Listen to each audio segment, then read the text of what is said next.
Bukbe Channel, enteng berisi, jaga NKRI.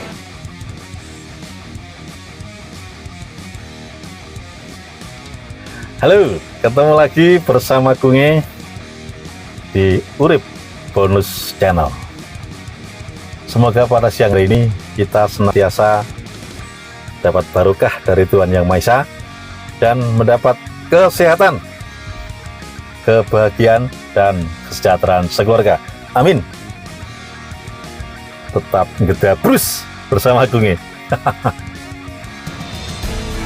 Ngedabrus bersama Urip Bonus Channel. Sedulur Urip Bonus Channel dimanapun Anda berada yang saya cintai, ngobrol-ngobrol masalah pilkada serentak yang bakal dilaksanakan pada 27 November 2024 mendatang. Euforia dan gelombang kehebatannya kian hari kian memanas di daerah-daerah tentunya. Dan saat ini para calon pemimpin daerah atau bupati yang bakal diusung oleh bermacam-macam parpol, ini tahapannya sudah sampai ke DPP, yaitu mencari surat penugasan atau istilahnya newong desa kaya wis ngaran jeneng rekomendasi. Meskipun rekomendasi tersebut dalam aturan yang diwajibkan oleh KPU dari 19 item dari KPU tadi sebetulnya tidak ada, namun tetap ada, harus ada. Karena apa? Para calon pemimpin daerah ini bisa diberangkatkan karena sesuai undang-undang harus melalui partai. Nah, oleh sebab itu perlu sekali bahwa surat penugasan atau rekom dari DPP partai itu dibutuhkan sekali saat mendaftar. Begitulah. Nah, dari sini perjalanan mencari rekom itulah yang menarik perhatian saya. Karena apa? Untuk mendapatkan rekom itu luar biasa sulitnya. Sekali lagi, sudah 2 kali ini saya ngonten mencari rekom sulit. Karena ada sih yang gampang ada. Ya, lihat-lihat dulu parpolnya. Seperti yang saya sampaikan kemarin bahwa parpol besar jelas mempunyai harga tersendiri. Artinya harga apa? Ya, harga secara format juga ada tingkat calon itu sendiri.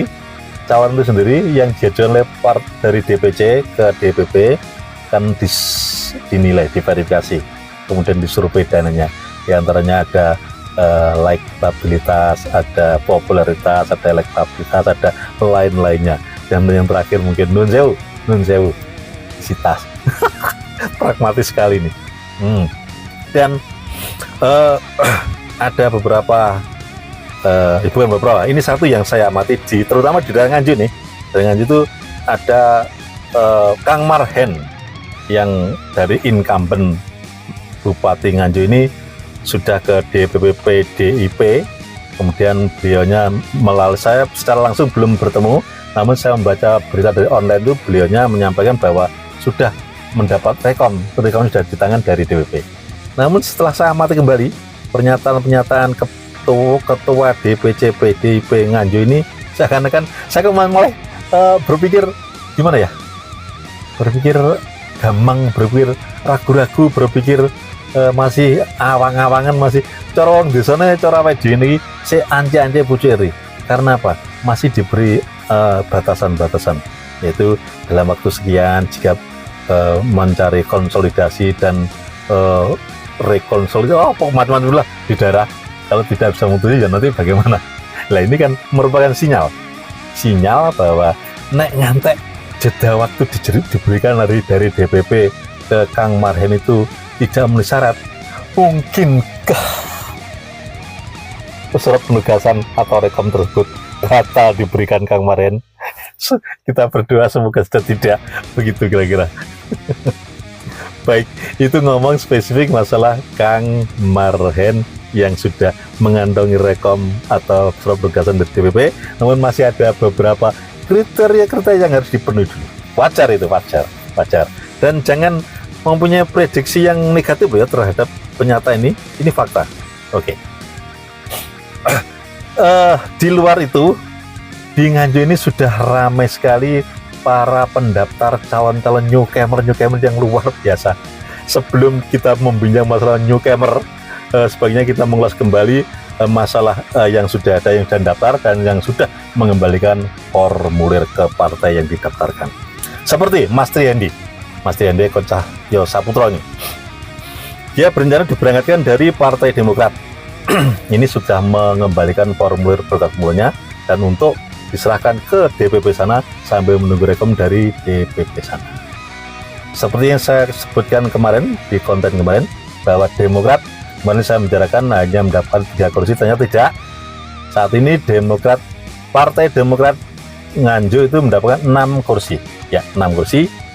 Dan kemarin saya mengonten itu karena saya melihat bahwa mengacu pada aturannya lama. Ternyata sesuai ngendikane Ketua KPU Nganjuk Pak Budiono ya, bahwa pilkada untuk 2024 ini KPU mengacu pada hasil perolehan suara yang sekarang. Jadi menurut prediksi saya kemarin itu hanya KPU itu dalam pilkada mengacu pada hasil pemilu atau pileg 2019. Itu kalau hasil suara pileg ya, pilpres. Tapi karena ini pilkada, jadi mengacu hasil suara legislatif. Jadi kalau mengacu hasil suara perolehan suara tahun ini, tahun pileg tahun 2024 ini, PDI mendapatkan 11 kursi. Berarti menurun dari tahun kemarin. Tahun kemarin PDI mendapat 13, sekarang menurun tinggal 11. Namun demikian masih tetap bisa memberangkatkan sendiri. PDI memberangkatkan bupati dan wakil bupati bisa sendiri. Begitu. Kemudian PKB tetap 9 kursi. Kemudian Partai Demokrat ini yang naik. Kemarin ada 3 kursi, sekarang menjadi 6 kursi. Mungkin adanya Mas Hendi ini ya, karena Mas Hendi mendapat suara terbanyak seluruh Jawa Timur. Artinya di jajaran Partai Demokrat, Mas Hendi di daerah ini mendapatkan suara yang paling banyak. Suaranya 30.000 lebih. Nah itulah. Baik, dengan demikian sedikit relat dengan konten yang kemarin. Terus kemudian kalau nanti Mas Hendi ini mau berangkat dari Demokrat, tinggal gandeng satu lagi partai sudah bisa, misalnya gandeng Gerindra.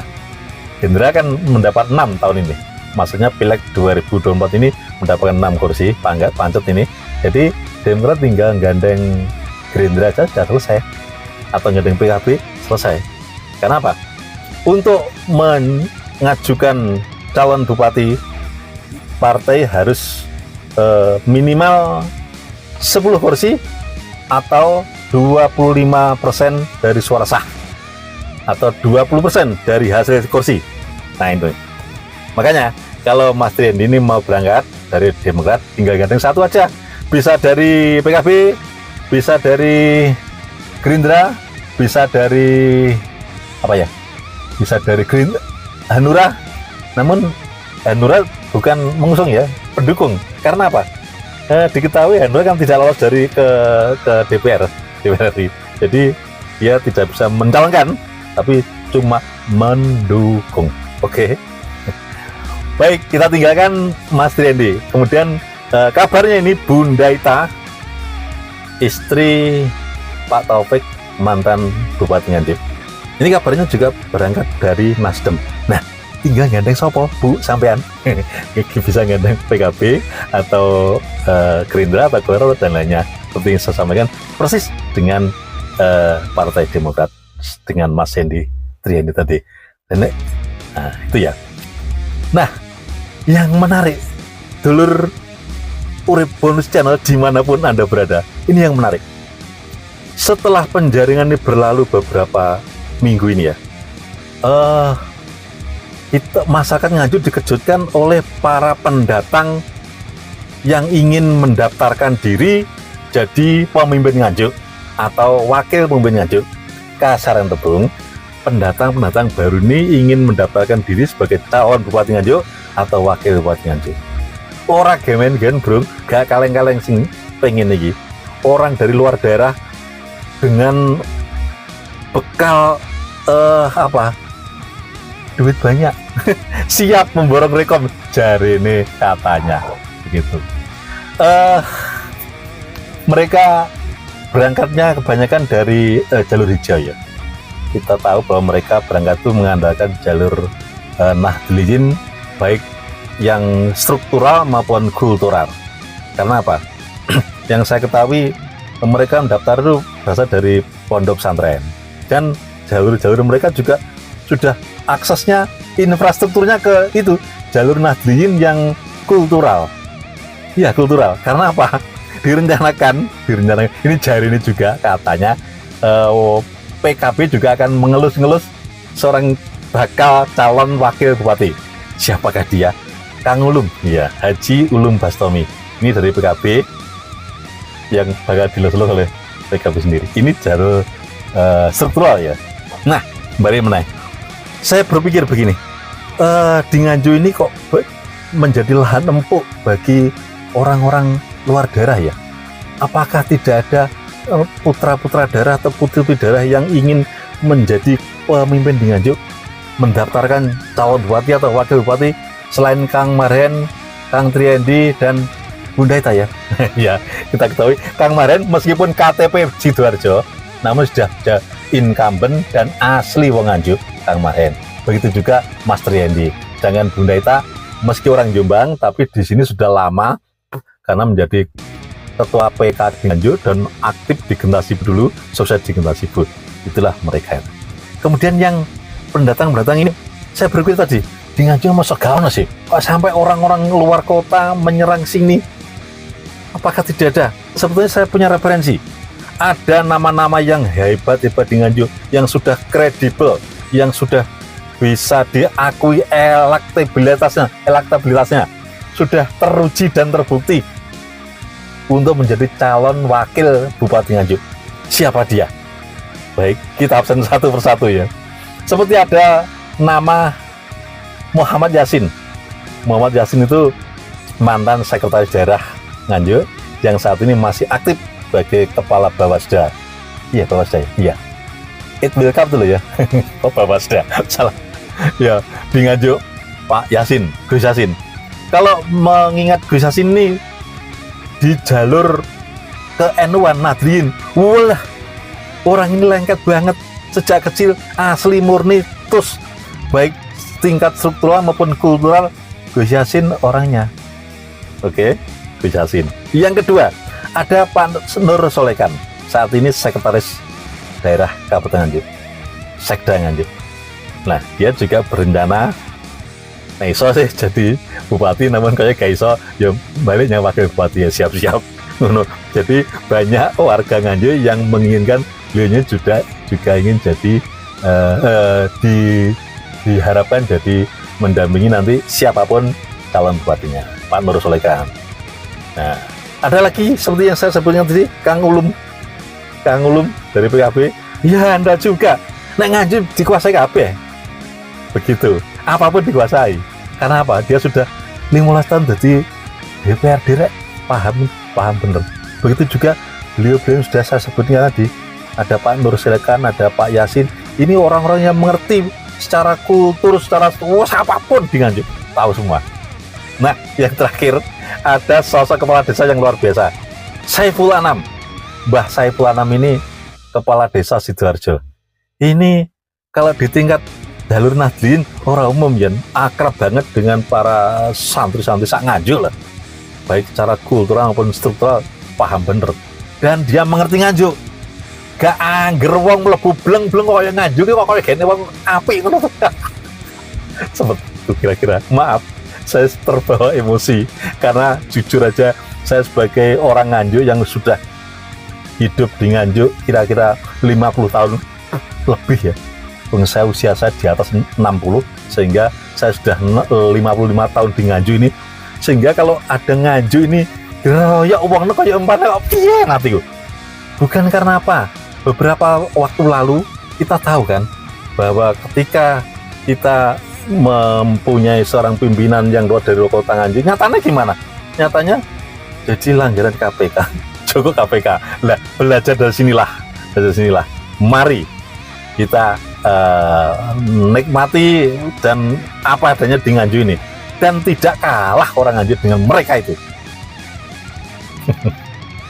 Sedulur Urip Bonus Channel dimanapun Anda berada, mohon maaf kalau gonge sedikit emosi atau menggebu-gebu dan lainnya, ya wajarlah, karena manusia itu tidak ada yang sempurna. Kesempurnaan milik Tuhan. Jadi manusia itu koyok ibaratnya wayang, bro. Halangan ngeplek nih sing model piye, Allah awake manut dalang. Nah, kita diberi wayang. Apa kata Tuhan nih? Baik, sedulur Urip Bonus Channel dimanapun Anda berada yang saya cintai, sekali lagi saya mohon maaf dan tetap semangat. Jangan lupa bahagia. Kita akan tetap mengawal proses pilkada dari awal step by step ala Urip Bonus. Salam Urip Bonus. Jangan lupa bahagia.